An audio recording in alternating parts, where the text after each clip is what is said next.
Здравствуйте! Сегодня я вам покажу еще один способ размножения замиокулькаса, который применяют, как правило, в питомниках. Он достаточно эффективный и позволяет уже, как говорится, получить уже готовые ветки на выходе.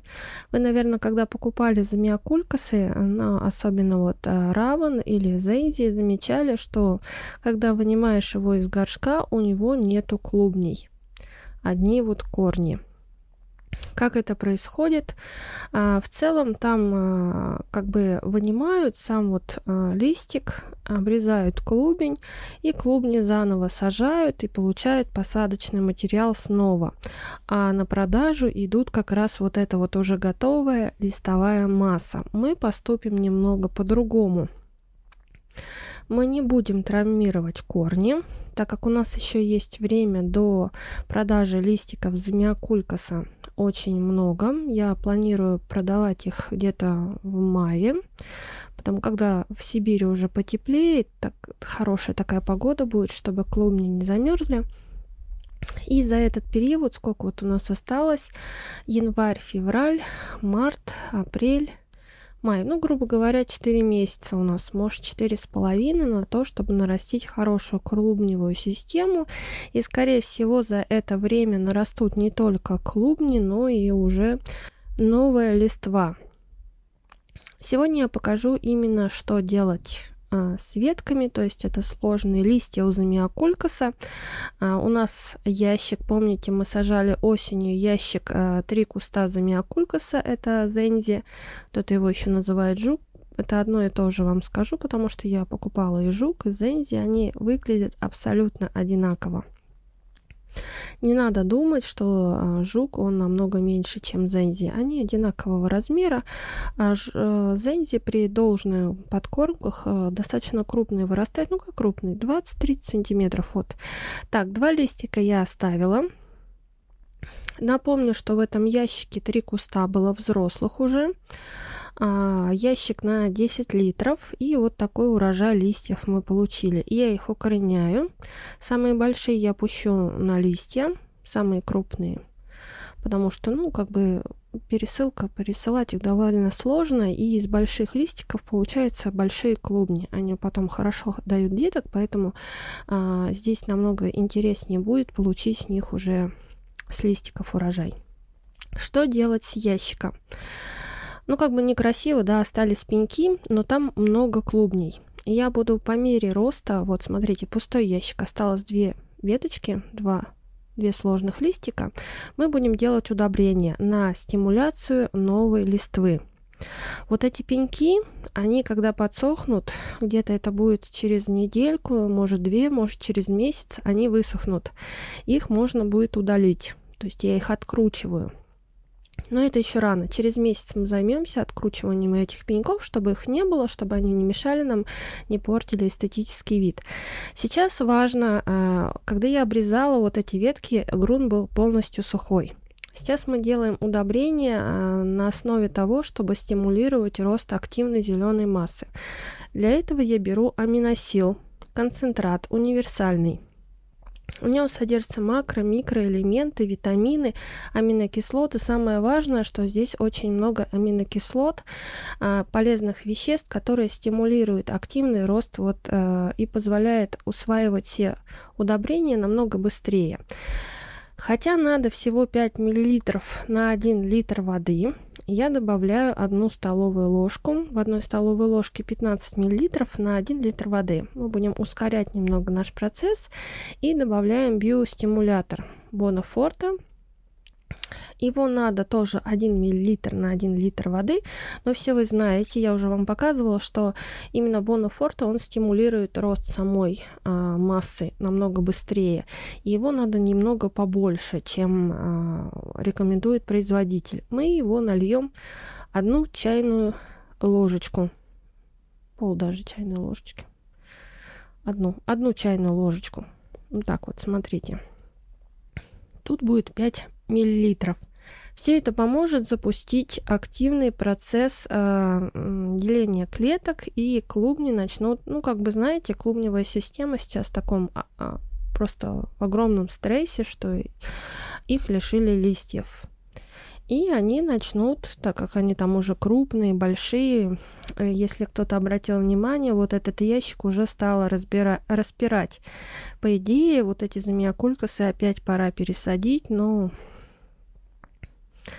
пусть они растут, пусть выдадут. Сейчас вот им тесно, очень тесно в этом горшке, и они начнут выпускать новые листики. Как раз то, что нам и надо. По мере роста я вам буду показывать, когда будет появляться по 2, 3, 4, 5 штук. Вот сейчас 3 листа там имеется. 2 уже выпущенных и 1 вот лезет. То есть это мы имеем на данный момент вот такую вот клумбу. В этот ящик на 10 литров я добавляю 1 литр воды. Все. И недельки 2 я не поливаю совсем этот ящик, но я уже буду смотреть. Сейчас смотрите, листвы нету, вода не испаряется. В принципе, вот эта вода может находиться в этом ящике и до месяца. Но так как в квартире достаточно жарко, отопительный сезон идет, а у нас в Сибири, в Кузбассе топит очень хорошо, в квартире плюс 27 в данный момент, то грунт просыхает очень быстро. Итак, смотрите. Подкормки мы вносим 1 раз в месяц. Вот такие вот, либо 1 раз в 2 недели. Смотрите уже по состоянию. Вот какой урожай мы собрали. Я не считала, но в целом достаточно много. Я думаю, где-то больше 10 точно. Тут есть большие, видите, 5 больших, они уйдут на листья. 1, 2, 3, 4, 5, 6, 7 средних и маленьких, наверное, штук 10. У меня есть еще замиокулькасы, я потом посмотрю, что можно еще обрезать, и буду обрезать. Вот это, смотрите, ветки, они свежие. Видите, они светлого, кажется, как будто желтые. На самом деле эта камера отсвечивает, и кажется, что они желтые. На самом деле они свежие, недавно распустились, и поэтому такого салатного цвета. Я вот такие большие ветки пока ставлю в воду для того, чтобы они стали более жестче. Вот такого темного изумрудного цвета, чтобы они стали поплотнее, чтобы их потом укоренить. Укоренять я буду отдельно. В принципе, у меня на канале полно роликов, я буду укоренять листья. Я всегда укореняю не ветки, а листья на фитильном поливе. Сейчас я их поставила в воду, где-то на недельку, может на 2, они будут стоять в воде. Пока в принципе, они один из легких способов укоренить замиокулькас. Вот ветки, например, у вас стали гнить клубни, вы обрезаете ветки и ставите в воду. Все растет в чистой воде. Можно добавить какие-нибудь удобрения, но в целом оно и в чистой воде хорошо растет.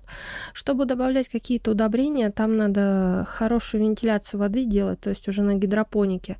Поэтому я не буду этого делать. Итак, давайте укореним с вами вот этих маленькие листики, а я их буду укоренять по-другому. Конечно, проще было бы всего сделать на фитильном поливе, но тут надо емкость достаточно большую, огромную, у меня дома в данный момент нету. Поэтому мы будем укоренять таким простым способом. Нам понадобится фосфора, много фосфора. Тут я показала вам мастер, сколько там, 13, 40, 13 было. То есть 13 азота, 40 фосфора, 13 калия. Но вы можете взять монокалий, фосфат, либо другие удобрения с фосфором. Фосфор увеличивает корневую систему, то есть оно 100% работает. И добавляем аминосил. Все вы знаете, что аминосил – это проводник между удобрениями, который помогает 100% усваивать все питательные вещества. За счет этого скорость образования клубней, листьев или еще чего-то усиливается в 2-3 раза. То есть, смотрите, тут количество аминокислот 40%, 40 штук. И плюс имеются макро-микроэлементы, которые помогают растению все-таки развиваться, а не просто наращивать клубни. Итак, в этот раз у меня тут плашка на 1 литр, и я добавила вермикулит. Сразу скажу, кто-нибудь спросит, можно выращивать в торфе. То есть, если у вас вермикулита нет, но есть торф, например, агробал, смотрите, 11 января, я это сегодня делала, вода у нас, и мы добавляем воду. На 1 литр вермикулита уходит обычно пол-литра воды. Это я уже проверено с мной, там точно 100%, пол-литра воды он впитывает. Вот. Почему вермикулит? А вермикулит держит воду, то есть держит, он мокрый всегда становится. Проверяем, что у нас весь вермикулит промок. Он не сразу промокает, поэтому старайтесь подождать некоторое время, потом смотрите минут через 5, например, через 10, что он точно промок. Излишки воды слейте. Будем укоренять так. За плашкой обязательно надо смотреть, скорее всего, через недельку-две она будет просыхать. Воду подливаем. Если постоянно будет сухая стоять, рост клубни будет тормозить. В принципе, в сухой земле ничего не растет. Имейте это в виду, поэтому подсохло, поливаем, подсохло, поливаем. Ну и вот так, собственно, сажаем, вставляем, приминаем. Тут немного сухого пространства осталось, но со временем оно дойдет, чтобы уже не сливать воду. Вот такой вот способ. Если у вас вермикулита нету, можно использовать торф. Агробалт синий, нейтральный, верховой нейтральный. То есть тоже можно туда ничего не добавлять, только чистый торф. И также вот можно поставить на фитильный полив. Я чуть попозже покажу. Не как систему сделать. То есть у меня на канале есть много видео, как сделать фитильный полив для замиокулькаса. Поэтому в этом видео я уже не буду уделять этому внимания. Я просто покажу, как это выглядит. Вот сажаете. Если листва мешает, для того, чтобы заглубить, потому что вода, грунт будет просыхать больше сверху, то есть отдавать влажность сверху, будет просыхать сверху, а внизу может быть еще влажно. Имейте это в виду, поэтому лучше заглубить до конца. Вот этот вот лист, видите, салатовый, он свежий. Тоже.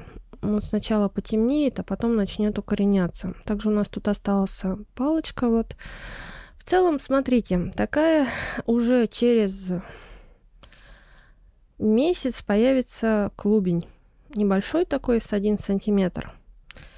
В принципе, вот эти вот веточки, чем толще был ствол, тем дольше растет клубень. Но чем толще ствол, тем крупнее клубни появляются. То есть там огромные вот такие вот ветки наращивают очень большие клубни до 3-4 сантиметров. То есть укоренять такие палки даже без листьев, они дают клубни.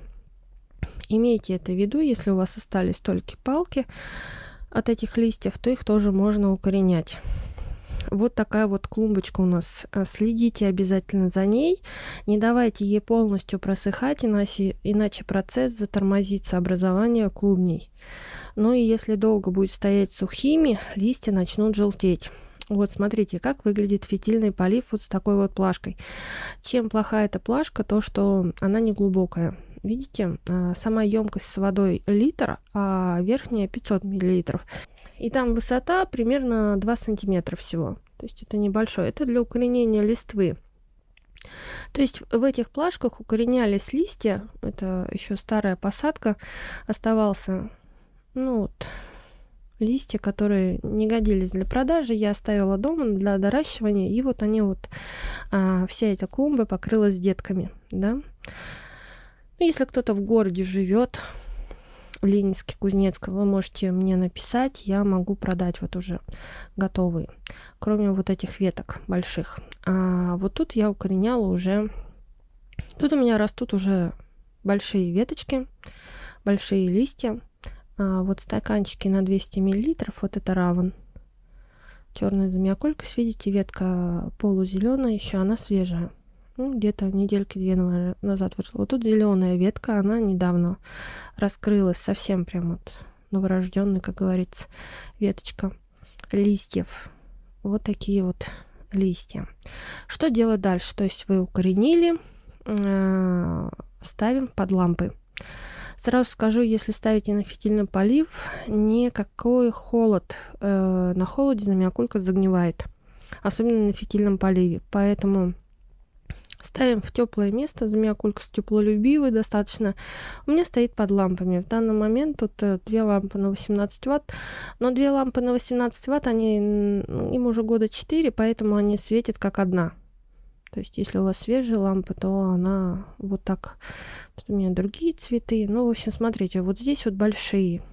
Их уже надо ставить на полочке повыше. То есть уже достали потолка, лампы соприкасаются, да, листья обгорают от ламп. Ну, вот такие стоят пока с фиалками. Там подсветка довольно слабая. Вот, видите, грунт уже вылезает, потому что клубни распирает. То есть ставите под подсветочку, слабую можно, и в тепло.